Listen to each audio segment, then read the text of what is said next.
मित्रों नमस्कार, जय श्री राम।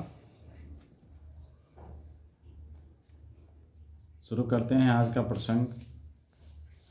लेकिन अगर चैनल पर नए हैं तो चैनल को सब्सक्राइब करें, बेल आइकन को दबाएं और श्री राम कृपा पाएं।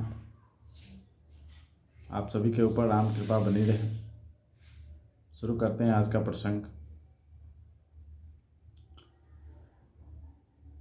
राम सुपरमात्मा भवानी, तह भ्रमयति अभिहित तव बानी। अस संशय आनत उर्माहि, ज्ञान विराग सकल गुण जाहि। सुनि शिव के भ्रम भंजन बचना, मिट गए सब कुतरक कै रचना। भई रघुपति पद प्रीति प्रतीति, दारुण असंभावना बीती।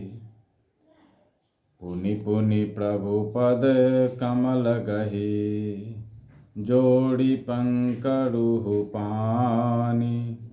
बोली गिरिजा बचन बड़ा, मनहु प्रेम रस सानी।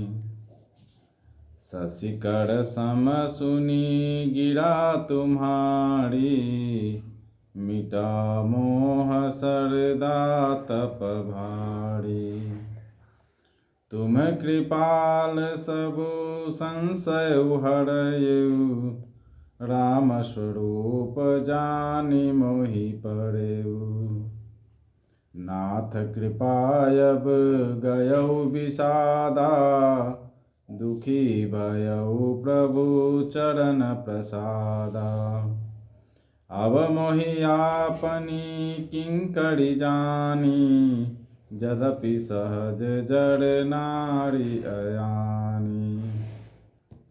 प्रथम जो मैं पूछा सोई कहूँ, जो मोह पर प्रसन्न प्रभु अहु। राम ब्रह्म चिन्मय अविनाशी, सर्व सहित सब उरपुरवासी। नाथ धरेउ नर तनु के हेतु, मोहि समुझाई कहु वृष केतु। उमा बचन सुनी परम विनीता, राम कथा पर प्रीति पुनीता।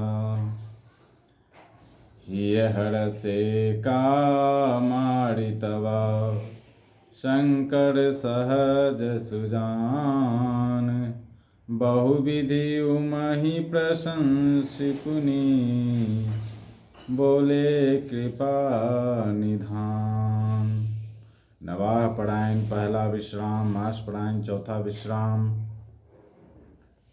सुनु शुभ कथा भवानी, रामचरित मानस बिमला। कहा भुषुंडी बखानी, सुना बिहग नायक गरुड़ा। जो संवाद उदार, जय विधि आगे कहबा। सुनहु राम अवतार, चरित परम सुंदर अनघा।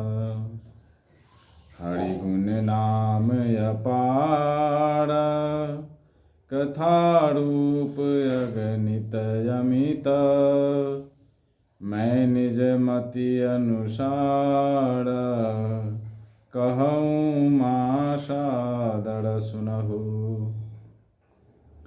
सुनु गिरिजाहर चरित सुहाए, विपुल विशद निगमागम गाए। हरि अवतार है तुझहि है होई, इदमित्थम कही जाई न सोई। हे पार्वती, वही परमात्मा श्री रामचंद्र जी हैं। उनमें भ्रम देखने में आता है। तुम्हारा ऐसा कहना अत्यंत ही अनुचित है। इस प्रकार का संदेह मन में लाते ही मनुष्य के ज्ञान, वैराग्य आदि सारे सद्गुण नष्ट हो जाते हैं। शिव जी के भ्रमनाशक वचनों को सुनकर पार्वती जी के सब कुतर्कों की रचना मिट गई। श्री रघुनाथ जी के चरणों में उनका प्रेम और विश्वास हो गया और कठिन असंभावना, जिनका होना संभव नहीं, ऐसी मिथ्या कल्पना जाती रही। बार बार स्वामी शिव जी के चरण कमलों को पकड़कर और अपने कमल के समान हाथों को जोड़कर पार्वती जी मानो प्रेम रस में सनकर सुंदर वचन बोली। आपकी चंद्रमा की किरणों के समान शीतल वाणी सुनकर मेरा अज्ञान रूपी शरद ऋतु की धूप का भारी ताप मिट गया। हे कृपालु, आपने मेरा सब संदेह हर लिया। अब श्री रामचंद्र जी का यथार्थ स्वरूप मेरी समझ में आ गया।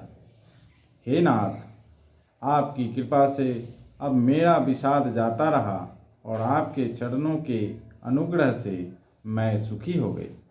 यद्यपि मैं स्त्री होने के कारण स्वभाव से ही मूर्ख और ज्ञानहीन हूँ, तो भी अब आप मुझे अपनी दासी जानकर, हे प्रभु, यदि आप मुझ पर प्रसन्न हैं तो जो बात मैंने पहले आपसे पूछी थी वही कहिए।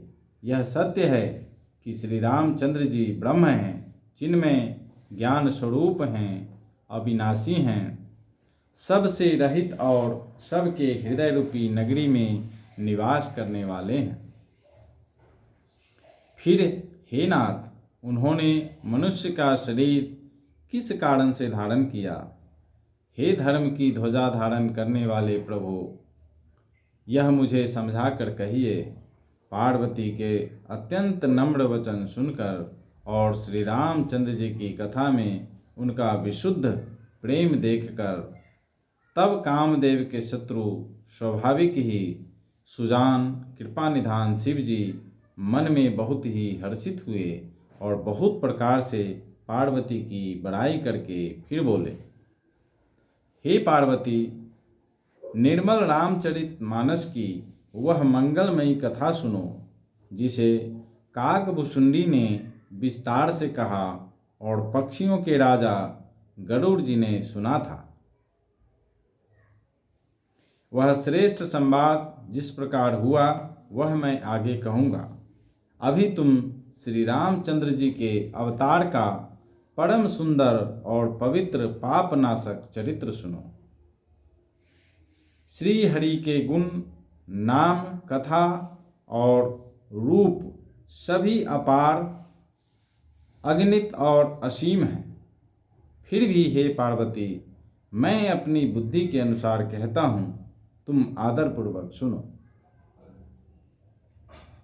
हे पार्वती, सुनो, वेद शास्त्रों ने श्री हरि के सुंदर, विस्तृत और निर्मल चरित्रों का गान किया है। हरि का अवतार जिस कारण से होता है वह कारण बस यही है, ऐसा नहीं कहा जा सकता।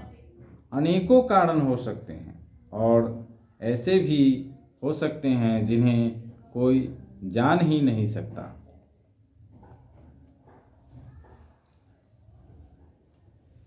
तो मित्रों, श्री हरि कथा का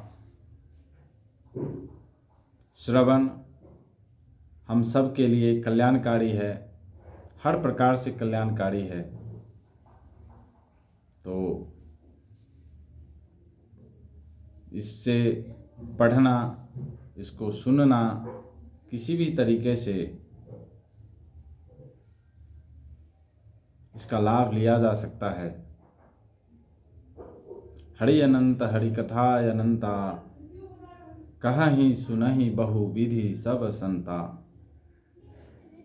इसलिए प्रिय मित्रों, प्रभु की कथा कहना, सुनना, पढ़ना सब लाभकारी है।